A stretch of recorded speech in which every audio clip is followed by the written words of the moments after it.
retroperitoneal space, it is one of the compartments of abdomen. As you remember, abdomen has 4 compartments. That is anterior abdominal wall, that is the peritoneal cavity, that is the retroperitoneal space, and this is the lumbar region. Now we speak about retroperitoneal space. What is it? This is the potential space which is located between 2 structures, which I show for you. From anteriorly it is parietal peritoneum, from posteriorly it is so-called endo-abdominal fossa. No any noise, just listen to me. Otherwise we call it transverse fascia. As you remember, that is the fossa which is covered from inside the transverse muscle. And it is formed in the lumbar region, the capsules for ventral group of the lumbar muscles, which I introduced for you previously. Now, inside of this space, which you see, we have several loose connective tissues, we have several fascias, and we have several organs. Let's start from the fascias, which we have in this space. Now, 1 minute attention to me. Before to explain for you fascias here, let's imagine what is the borders of the retroperitoneal space. Now, imagine that I am inside of the retroperitoneal space. What will border this space? From in front of me, we will have parietal layer of the peritoneum, which is covered posterior wall of the peritoneal cavity. From behind of me, I will have the endo-abdominal fascia, which I mentioned before. Peritoneum you see by green color, and the abdominal fascia you see by red color. Above me, I will have the diaphragm. Diaphragm, which is bordered generally the abdominal region from the thoracic region. Hamza Jan, listen, I don't have time. And from downwards, finally, we have the linea terminalis, which is being the division between our abdomen and between our pelvis regions. That is all borders of retroperitoneal space. Now let's come to content of the retroperitoneal space. And first of all, I want to show for you this blue structure, which we call fascia retroperitonealis. This is the biggest, most important facial structure inside of retroperitoneal space. How it is originated? If you will look attractively in this picture, for example here, it is much more better. Okay, it's not so good visible, but anyhow, look please here. I want to attract your attention into this place, the place where the peritoneum from the lateral wall of the peritoneal cavity turn into the posterior wall of the peritoneal cavity. We call it the peritoneal knot region. This is place of transition of peritoneum from the lateral wall into the posterior wall of the peritoneal cavity. In this place, fascia endo-abdominalis gives very narrow septa, which is come to the peritoneum and fused with the peritoneum. And from this junction, the new structure is originated, which is called endo-abdominal fascia, which is called retroperitoneal fascia. Once again, parietal peritoneum in the transitional place from the lateral wall into the posterior wall, joined with the septa, which is originated from endo-abdominal fascia.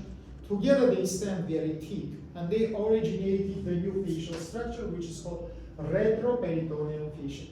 This fascia pass from the laterally to the medially, and approximately 2 centimeters laterally to the kidney. It is split into 2 terminal branches. One is covered kidneys, ureters, and suprarenal glands from in front.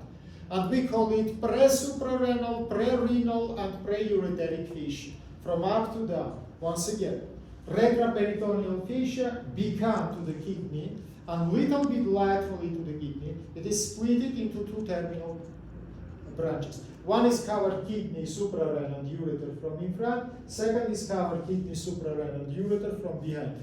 Anteriorly located fascia we call pre-renal, posteriorly located fascia we call retrorenal. Together they form the capsule, facial capsule from up to down for suprarenal gland, for the kidney, and for the ureters. And it is descended up to the urinary bladder. What the borders of these both fascias from upwards, they finish near the tip of the suprarenal gland by the junction to each other.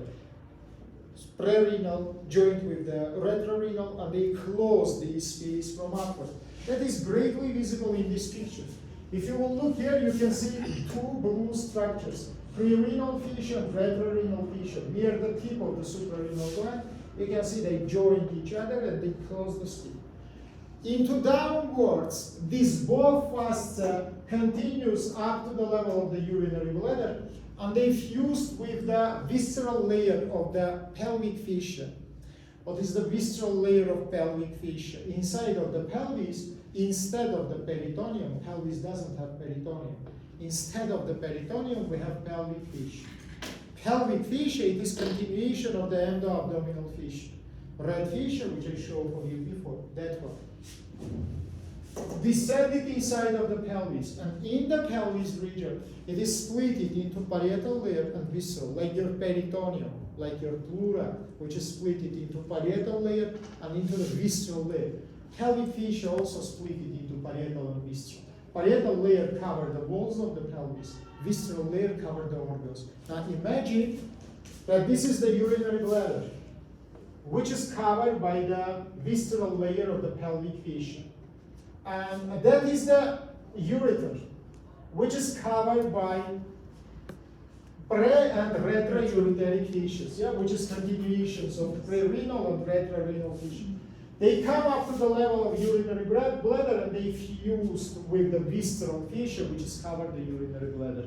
Let's say once again, upwards fascias finish in the level of the tip, apex of the suprarenal gland. Downwards, they reach the level of the urinary bladder and they fuse with visceral fascia, which is covered the urinary bladder, and finish here. Now 1 minute attention. Laterally, both fascias continues up to 2 centimeters laterally to the kidney, where they join to each other, and together they fuse the retroperitoneal fissure, which I introduced you a little bit before. Medially, situation is different. Prerenal fissure, without interruption, pass from one side to another side. You can see I can put my finger into this fascia and slide it from one to another side. For retrorenal fascia, situation is another. Look at this, in right side, it is come up to the level of the inferior double beam and fuse with the adventitia of it. In the left side, it is come up to the level of aorta abdominalis and fuse with the adventitia of it and finish. It is interrupted, it doesn't pass from one side to another side. Remember about it, please, and let's continue. Let's say I introduced for you till now 3 fascias. It is retroperitoneal one, it is prerenal one, and it is retrorenal one. Last 4th fissure is shown here by the green interrupted line. We call it retrocolic fascia because it's located behind the ascending descending colons, as you can see in the picture. Or otherwise, we call it the fascia Toldi. Italian surgeon who is firstly describing it. So we call it Toldi's fissure, or otherwise retrocolic fissure. What is the origin of it? Evolutionally, guys, this is the remnant of mesentery of ascending and descending colon. As you remember, in embryological time of our life, this is mesoperitoneal organs. Then the intestine make the turning from the left to the right side. They touch to the posterior wall of the peritoneum, they lose the mesentery, and from intraperitoneal they become to the mesoperitoneal organs. And the remnant of these mesenteries forms the Toldi's fissure. Borders of the Toldi fissure. If it is located, by the way, in the picture you can find that this is right, that is left side, that's like this is ascending colon, and that is the descending colon. And from upwards, of course, it will be finished at the level of the transverse colon because ascending and descending colon is finished here.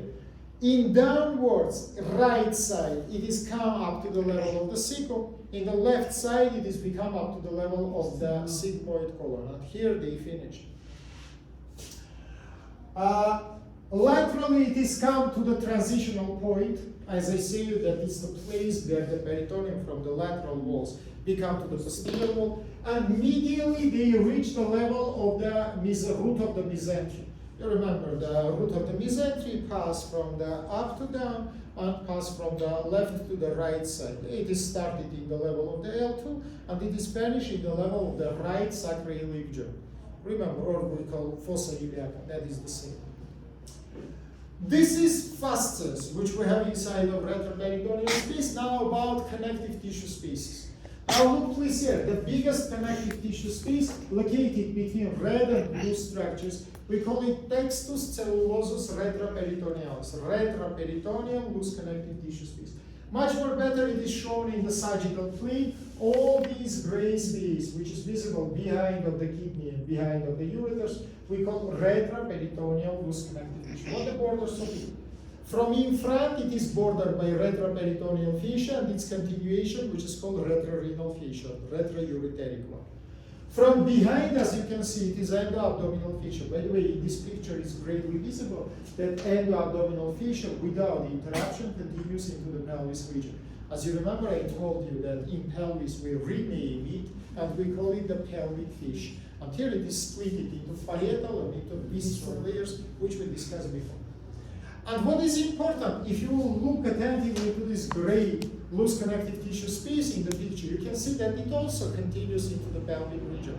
It also don't interrupt it or don't finish in retroperitoneal space. It is become to the parietal loose connective tissues of the pelvis. Little after that I will speak about pelvis region, you will see that in pelvis not only fascia divided into parietal and visceral layers, but also loose connective tissue spaces of the pelvis split into the parietal and into the visceral spaces. But after this, about this we will speak a little bit after.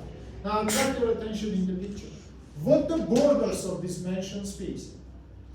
Textus cellosus retroperitoneus. As I say anteriorly, it is the retroperitoneal fascia, and its continuation, it is the retrorenal fascia. Posteriorly, it is endo-abdominal fascia. Superiorly, generally, it is the level of diaphragm. As you understand, diaphragm, it is the common border for all abdomen. Yeah? And inferiorly, as I say, it is doesn't finish, and it is continuous to downwards, and it is become to the parietal loose connective tissues of the pelvis. Now, little attention to this picture. What about this passage in medial and in the lateral side? Laterally, it can come up to the level of this transitional place. As I say, because in that level, red fascia gives the septa, which is attached to the green structure. This is parietal peritoneum. Because of this, textus cellosus retroperitonealis will lose its connection with Langenbeck space. Because what is the Langenbeck space? It is the same space between the parietal peritoneum and between the endo-abdominal fascia, which in anterior wall we call transverse, because this covers the internal surface of the transverse muscle. That's why, remember please, of course anatomically, this is two spaces which is continue each other. But topographically, because of the septus, which is originated in this transitional place, approximately the level of a posterior axillary line, these two compartments of the same space lose communication to each other. So if will be passed, for example, inside of the retroperitoneal space, it cannot directly pass inside of the Langenbeck due to this septus, which I said before. Now look please to medial side. Medially they come to the level of the biggest vessels, and here fascias, if you remember, I told you, fuse with the adventitia of these vessels. That's it. Here in the level of the big vessels, the space will be closed. So once again, remember borders. Upwards diaphragm, downwards no any border, continuation. Anteriorly parietal peritoneum, posteriorly endo-abdominal fascia. Medially, it is big vessels adventitia, laterally transitional place, approximately level of the posterior axillary line.